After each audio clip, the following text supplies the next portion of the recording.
Hello everybody, this is Dale from the Precept Classes in Coleman, Alabama, and I'm glad that you have joined us today on our little video synopsis. This is Revelation Part 3, Lesson 5. Now in Revelation we're spending more and more time checking some cross-references for some things. Last week we spent time in Matthew.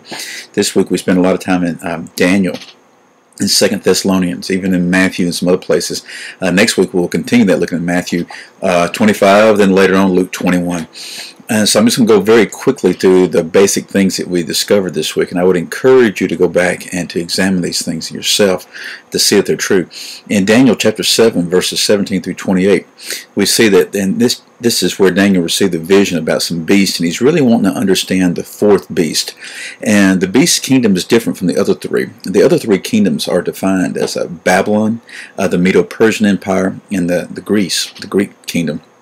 But this fourth kingdom will devour all the earth. And Daniel asks what the meaning is of the horn that comes up among the 10 horns of this fourth kingdom. And so the fourth kingdom has 10 kings, is what he's told.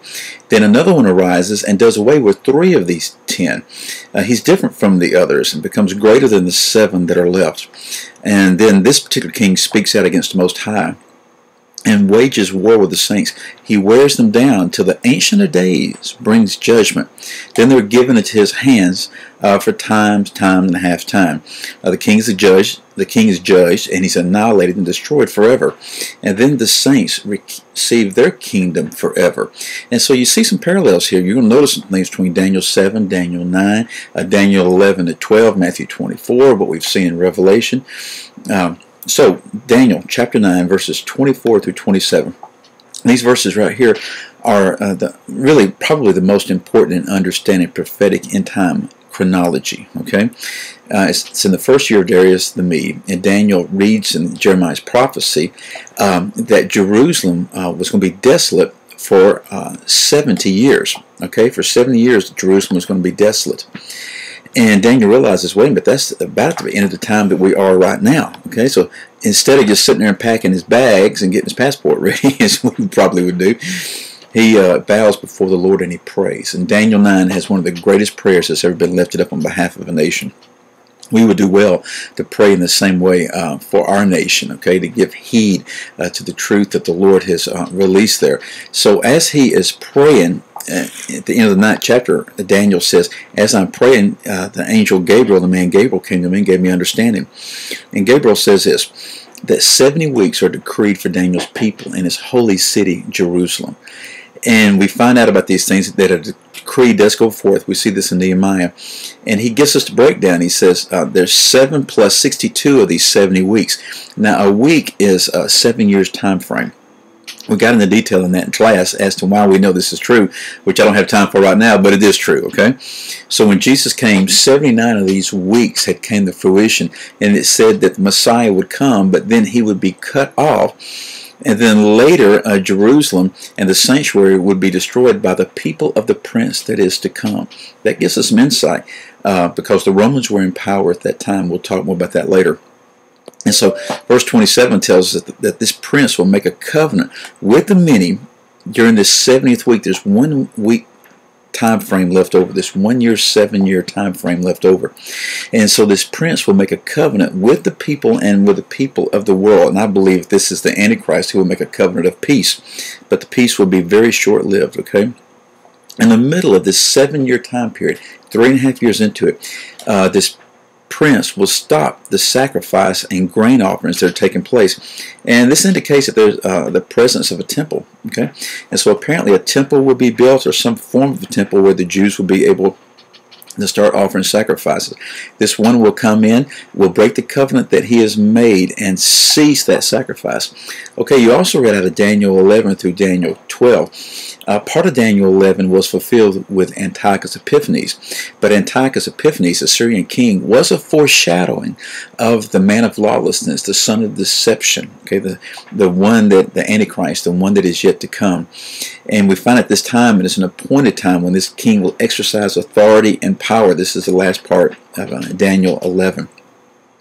This king will exalt himself above every god and speak against the God of gods. And he'll have a limited amount of time until the indignation is finished. And this is really speaking of the Antichrist yet to come. At the end, he's in the beautiful land of Israel, though Edom, Moab, and Ammon escape him. That's interesting. Those three places today are the modern country of Jordan. So that's some interesting things for us to look at.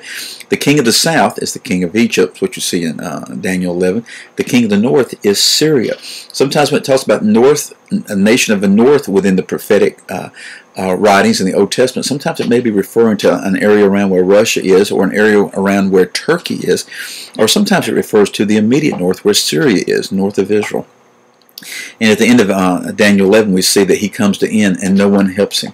At the beginning of chapter 12 of Daniel, we see that at this time, it's at the time of this king, Michael arises. And what that means in Hebrews can be interpreted in a couple of different ways, but in the context, what it means is that he ceases to do what he does. Michael is the one, is the great prince that stands guard over the nation of Israel. At this time, he will stop that standing guard. Okay, he will stop that, and it's at this time that a great distress comes about, such as never occurred. Okay, and Jesus speaks of that in Matthew 24. We saw it last week. It's literally the abomination of desolation.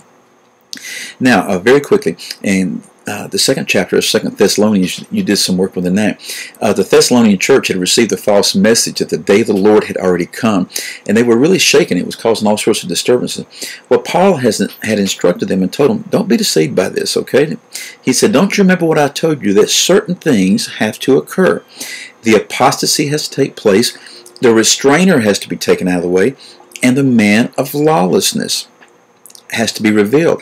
And then great detail are given about this man of lawlessness. Now, let me just really tell you very quickly what I believe this means. The apostasy is really a falling away from the faith. Okay, a falling away from the faith. Some want to say that these are people who were never truly believers to start with, okay, and they turn their back. I think there's great truth within that. They were just people playing religion, shall we say, okay.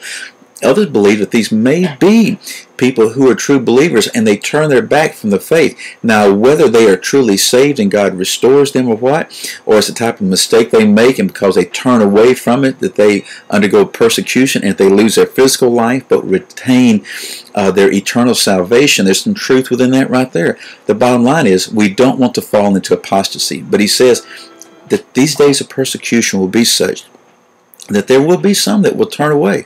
The restrainer will be taken out of the way. A lot of times people say the restrainer is the Holy Spirit. That is not true. It is not the Holy Spirit. The restrainer is Michael, just what we see in Daniel 12. He's the one that restrains and protects the evil that comes against Israel. He's taken out of the way. Then the man of lawlessness is revealed. This man of lawlessness will go into the temple and will display himself to be as God. Okay? He will come in and then he will start attacking the Jews and her offspring, the church. This is the Great Tribulation. The Great Tribulation begins at the midpoint of the 70th week of Daniel, that midpoint of that 7-year period. It's man against man. Always keep that in mind. The Great Tribulation is the man of lawlessness, empowered and indwelled by Satan, attacking man, the Jews, and the church. Okay? The wrath of God is God pouring forth his wrath upon unbelieving mankind. We've been promised to be spared the wrath of God, but the church and the Jews will not be spared that which the evil one will do through the man of lawlessness. So take all that before the Lord, dwell upon it, meditate upon it, seek him, and he will guide you and direct you. Again, I'm Dale from the Precept Classes in Coleman, Alabama, and I'll see you again next time.